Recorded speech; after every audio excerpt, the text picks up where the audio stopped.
37 ವರ್ಷಗಳ ಸುದೀರ್ಘ ಕಾಲ ನಮ್ಮವರು ಭೇಟಿ ಆಗ್ತೀವಿ ಅಂತ ವಿದ್ಯಾಧಾರಿಗಳಿಗೆ ಭೇಟಿ ಆದ್ವಿ. ಅಲ್ಲಿಂದ ನಮ್ಮ ಪುಸ್ತಕ ಸ್ಟಾರ್ಟ್ ಆಯಿತು.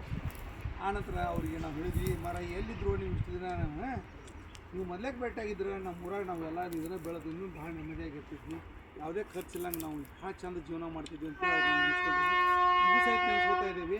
ಈಗೂ ಸಹಿತ ಅವರು ನಿಜವಾಗ ಹೇಳ್ಬೇಕಂದ್ರೆ ಅವ್ರ ಶ್ರೀಮತಿಯರಿದ್ದ ಥ್ಯಾಂಕ್ಸ್ ಹೇಳ್ಬೇಕು.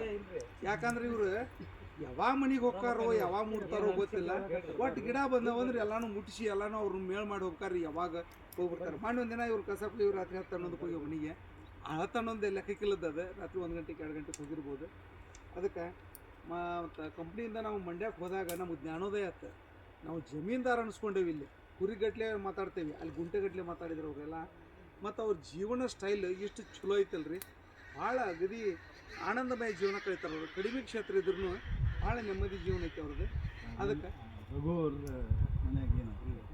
ಆನಂತರ ಒಂದು ಮನೆಗೆ ಹೋದ್ವಿ ನಾವು. ಅವ್ರ ಮನ್ಯಾಗ ತಾಯಿ ತಂದೆ ಒಂದು ಮಗಳು ಅಷ್ಟೇ ರೀ. ಅವರು ಇಂಜಿನಿಯರಿಂಗ್ ಅವ್ರ ಮಗಳು ಓದ್ತಾ ಇದ್ದಾರೆ. ಅವ್ರ ಮನ್ಯಾಗ ಆ್ಯಕ್ಚುಲಿ ನಿಮ್ಗೆ ಹೇಳ್ಬೇಕಂತಂದ್ರೆ ನಾವು 8-9 ಮಂದಿ ಆದ್ವಿ ಅನ್ಕೋರಿ. ನಾಲ್ಕು ಅಲ್ಲಿದ್ದಾರೆ ಸೇರಿಕೊಂಡು ಅವರು ದ್ವಾಸೆ ಮಾಡಿ ಹಾಕಿದ್ರು ನಮ್ಗೆ ಎಲ್ಲರಿಗೂ 3 ದ್ವಾಸೆನ. ನಾವು ಸಾಕಂತ ಬಿಟ್ಟೆ ಹೊರತಾಗಿ ಅವ್ರು ಇನ್ನೂ ತಿನ್ರಿ ಅಂದ್ರೆ ಅವ್ರು ಅಲ್ರಿ 3 ಮಂದಿಗೆ ನೀವು ಇಟ್ಟಂಥ ಹಿಟ್ಟನ್ನ ಇಷ್ಟು ಮಂದಿಗೆ ಹೆಂಗೆ ಹಾಕಿರ ಅಂತ ಪ್ರಶ್ನೆ ಮಾಡಿದ್ರಿ ಇವ್ರು. ಆನಂತರ ಲಾಸ್ಟ್ ಎಲ್ಲರದು ಮುಗಿಲಿ ನಾ ತಿಂತೇನಂದ್ರಿ ಇವ್ರು.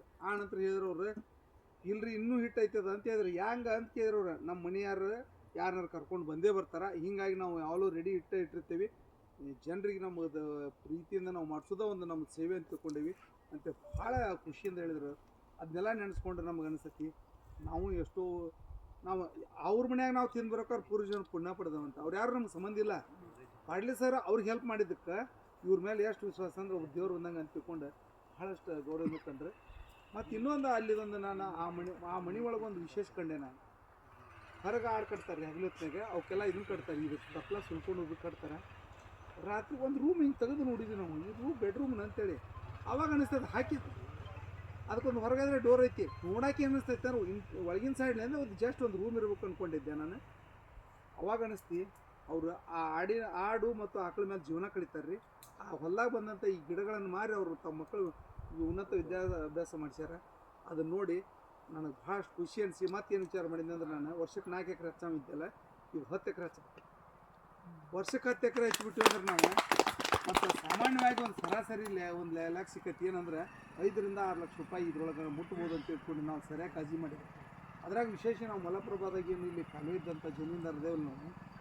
ನೀರು ನಮಗೆ ಬೇಡಾದಾಗ ಬಿಡ್ತಾರೆ ಅವರು.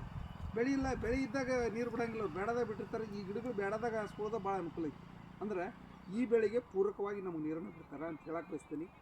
ಮತ್ತು ನಾವು ಅದನ್ನು ರೀಚ್ ಮಾಡಿದ್ವಿ ಅಂದರೆ ಒಂದು 10 ಎಕರೆ ವರ್ಷ ನಾವು ಹಚ್ಕೋತ ಹೋದ್ವಿ ಅಂದರೆ ವರ್ಷ 50 ಲಕ್ಷ ರೂಪಾಯಿ ನಾವು ಮುಟ್ಬೋದು ಅಂತ ಹೇಳಿದ್ವಿ. ಇಲ್ಪ ಸ್ವಲ್ಪ ವಿಶೇಷ ನಾವು ಕಾಳಜಿ ಮಾಡಿದ್ರೆ 60 ಲಕ್ಷನೂ ಆಗ್ಬೋದು. ನೋಡಿರಿ, ಒಬ್ಬ ಮನುಷ್ಯಾಗ 50-60 ಲಕ್ಷ ಇಟ್ಲೆ ಬಂದರೆ ಯಾವ ಮನುಷ್ಯನೂ ಯಾವ ರೈತರು ಬಿಡೋ ಹೋಗಲ್ಲ, ಎಲ್ಲ ಒಂದು ಶ್ರೀಮಂತ ಆಗ್ತದೆ ಅಂತೇಳಿ ಒಂದು ಸಂದರ್ಭದಾಗ ಹೇಳ್ತೀನಿ. ಮತ್ತು ನಮ್ಮ ಜೊತೆಗೆ ನಮ್ಮ ಅಂಗಡಿ ಬಸವಣ್ಣವ್ರು ಬಂದಿದ್ರು. ಅವ್ರು ಮಂಡ್ಯಕ್ಕೆ ಹೋದಾಗ ಎಲ್ಲಕ್ಕಿಂತ ಅವ್ರ ಮನೆಯವ್ರಿಗೆ ಥ್ಯಾಂಕ್ಸ್ ಹೇಳ್ತೇವೆ ನಾವು, ಅವ್ನು ಕಳಿಸ್ಕೊಟ್ಟಿರ್ತಾರೆ. ಯಾಕಂದ್ರೆ ಅಲ್ಲ ಅವ್ರು ಏನೇ ಹೇಳ್ಬಿಟ್ಟೈತೆ ಅಂದ್ರೆ, ಇಲ್ಲಿ ಕೇಳ್ರಿ, ಅವ್ರು ಒಂದು ಮುಂಜಾನೆ ಎದ್ದು ಹೊಲ ನೋಡಿ ಬರ್ಬೇಕು, ಮಧ್ಯಾಹ್ನ ಮತ್ತು ಸ್ವಲ್ಪ ಹೊತ್ತಾದ್ಮೇಲೆ ಪರ್ಮಿಷನ್ ನೋಡ್ಬೇಕು, ಸಾಯಂಕಾಲ ಪರ್ಮಿಷನ್ ನೋಡ್ಬೇಕು. ಹಿಂಗೆ ಒಂದು ಶೆಡ್ಯೂಲ್ ಅವ್ರು ಫಿಕ್ಸ್ ಇರೋದಕ್ಕೆ ಪಾಪ ಅವ್ರು ಎಲ್ಲಿ ಹೋಗಿರಲಿಲ್ಲ. ಮತ್ತು ಅವ್ರು ಬಂದಾಗ ಅವ್ರಿಗೂ ಸಹಿತ ಒಂದು ರೀತಿ ಏನು ಅನಿಸ್ತೆ ಅಂದ್ರೆ, ನಾವು ಜ್ಞಾನೋದಯ ಆಯ್ತು ನಮಗೆಲ್ಲ. ಅಂದರೆ ಕಡಿಮೆ ಜಮೀನಾಗ ಇಷ್ಟೆಲ್ಲ ಬೆಳೀತಾರೆ ಖುಷಿಪಟ್ಟೇವಿ. ಅದಕ್ಕೆ ಮತ್ತು ಜೊತೆಗೆ ನಾವು ತಿರ್ಲಾಪುರವ್ರನ್ನ ಕೇಳಿದ್ವಿ, ನಾವು ಹಿಂಗೆ ಹೊಂಟೇವ್ರಿ ಬರ್ತೀವ್ರಿ ಅಂದ್ರೆ ಅವ್ರಿಗೆ ಏನು ಗೊತ್ತು ಗುರಿ ಇಲ್ಲನ, ಸರ್ ನೀವು ಹೊಂಟ್ರಿ ಅಂದ್ರೆ ನಾನು ಬರ್ತೇನೆ ತೋರಿ ಅಂತೇಳಿ ಅವ್ರು ತಿರ್ಲಾಪುರವ್ರು ಬಂದರೆ ಅಲ್ಲಿ ಹೋಗಿ ನೋಡಿದ್ಮೇಲೆ ಅಂದ್ರೆ ನನಗೂ ಜ್ಞಾನೋದಯ ಆತ್ರಿಪ್ಪ. ಇದನ್ನೆಲ್ಲ ನಮ್ಮ ಅವ್ರು 80 ಎಕರೆ ಜಮೀನ್ದಾರು ಒಬ್ಬರೇ ರೀ, ಅವ್ರು ಒಬ್ಬರ ಹೆಸರಲ್ಲೇ 80 ಎಕರೆ ಜಮೀನು ಇತ್ತು. ಅಂಥ ಶ್ರೀಮಂತರು ಅದಾರ, ಆದರೆ ಅವ್ರಿಗೆ ಯಾವುದೇ ಅಹಮಿಲ್ಲ, ಅಂಥ ಸರಳ ಜೀವನ ಮಾಡ್ತಾರೆ ಅವರು. ಅಂದ್ಕೂಲೆ ಅಂದರೆ, ಸರ್ ನಾನು ನೀವು ಕರ್ಕೊಂಡು ಹೋಗ್ಲಿಕ್ಕಂತಂದ್ರೆ ನಾ ಏನೋ ನನ್ನ ಲೈಫ್ನಾಗ ಮಿಸ್ ಮಾಡ್ಕೋತೀನಿ ಅಂತ ಹೇಳಿದ್ರು. ಅದಕ್ಕೆ ಮತ್ತು ಅದೇ ರೀತಿಯಾಗಿ ರವೀಂದ್ರವರು ಅವರು ಸಹಿತ ಅವರು ಅವ್ರ ಅಣ್ಣ ತಮ್ಮರಿ ಅವರು 80 ಎಕರೆ ಹೊಂದಾರೆ. ಅವರು ಸಹಿತ ಹೀಗಾಗಿ ಅವರು 10 ಎಕರೆ ವಿಚಾರ ಮಾಡಿದ್ದಾರೆ. ಹೀಗಾಗಿ ಎಲ್ಲರೂ ಏನಂತಂದ್ರೆ ಅವ್ರಿಗೆ ಒಕ್ಕಲ್ತನದಾಗ ಏನಪ್ಪ ಅಂದ್ರೆ ಕಡಿಮೆ ಖರ್ಚಿನಾಗ ಅದಕ್ಕೆ ಯಾನಂತರ ಟೆನ್ಷನ್ ಫ್ರೀ ಐತಿದೆ. ಇದನ್ನು ಒಕ್ಕಲಿ ಮಾಡ್ಬೇಕಾದ್ರೆ ನೋಡ್ರಿ, ಈಗ ಯಾವುದೋ ಬೆಳೆ ಬಂದಾಗ ಒಕ್ಕಲಿ ಮಾಡೋದು ಒಂದು ದೊಡ್ಡ ಚಿಂತೆ ಆಕೈತಿ. ಬೆಳೆಸೋದು ಬಿತ್ತೋದೊಂದು ಚಿಂತೆ ಇದ್ದಾರೆ, ಬಿತ್ತೋದಿಲ್ಲ ಬೆಳೆಸೋದಿಲ್ಲ. ಹಚ್ಚಿದಾಗ ಒಂದು ಈಟ್ ಕ್ರಾಸ್ ತೊಗೊಂಡು ಬೆಳೆಸ್ಬಿಟ್ರೆ ಅಂದ್ರೆ ಅವ್ರ ಗುರಿ ಸಾಧನೆ ಆಗ್ತೈತೆ ಅಂತ ಹೇಳಕ್ಕೆ ಬಯಸ್ತೀನಿ. ಮತ್ತು ಈ ಸಂದರ್ಭದಾಗ ಈ ಪೇಪರ್ ಮಿಲ್ಲಿನ ಮೊದಲೇದಾಗಿ ಪಾಟೀಲ್ ಸರ್ ಎಲ್ಲ ಟೀಮ್ ತಗೊಂಡು ಬಂದಾರ. ಎಲ್ಲರೂ ನೋಡ್ರಿ ಅವ್ರು ಕರೆದಾಗೆಲ್ಲ ಈಗ ಲಾಸ್ಟ್ ಟೈಮ್ ಬಂದಿದ್ರು ಅವರು ಒಮ್ಮೆ ಎಲ್ಲರೂ ಪರಿಚಯ ಮಾಡಿಸಿದ್ರು. ಇದು ಸಹಿತ ಅವ್ರೆಲ್ಲ ಬಂದಿದ್ದಾರೆ. ಮತ್ತು ಅವ್ರಿಗೆ ತೋರ್ಸಾಕ ಈ ಏರಿಯಾದಾಗ ಇರಲಿಲ್ಲ ಅಂತಂದ್ರೆ ಪ್ರಶ್ನೆ ಕೇಳ್ತಾರೆ, ಎಲ್ಲಿ ಬಂದದೈತೆ ಅಂತ ಕೇಳಿ ತೋರ್ಸಾಕೆ ಯಾರು ಈ ಅಂಗಡಿ ಬಸವರ ಅಥವಾ ಮೃತ್ಯುಂಜಯ ಇವ್ರಿಬ್ಬರು ಕೂಡಿ ಏನಕ್ಕಂದ್ರೆ ಅವರು ಮಾರ್ಗದರ್ಶಕರಾದ್ರೆ ಇಲ್ಲಿ ಲೋಕಲ್ ಇವರು ಸ್ವತಃ ಟ್ಯಾಂಕರ್ ತೊಗೊಂಡು ದಿನ ನೀರು ಹಾಕೋತ್ನಾಗ ದಿನ ನಾವು ಹೋಗ್ಬೇಕಾದ್ರೆ ಕೈ ಮಾಡೋರು. ನಿಜವಾಗಿ ಈ ಗಿಡಗಳು ಬೆಳೆಯೋಕೆ ಅಗದಿ ಪ್ರೇರಣೆ ಯಾರಂದ್ರೆ ಈ ಮೃತ್ಯುಂಜಯ ಅಂಗಡಿ. ಅದಕ್ಕೆ ಈ ಪೇಪರ್ ಮಿಲ್ ಸಿಬ್ಬಂದಿಯವರು ಬಂದು ಸಹಿತ ಇವತ್ತೆಲ್ಲರೂ ಇವ್ರಿಗೆಲ್ಲ ಪ್ರೋತ್ಸಾಹ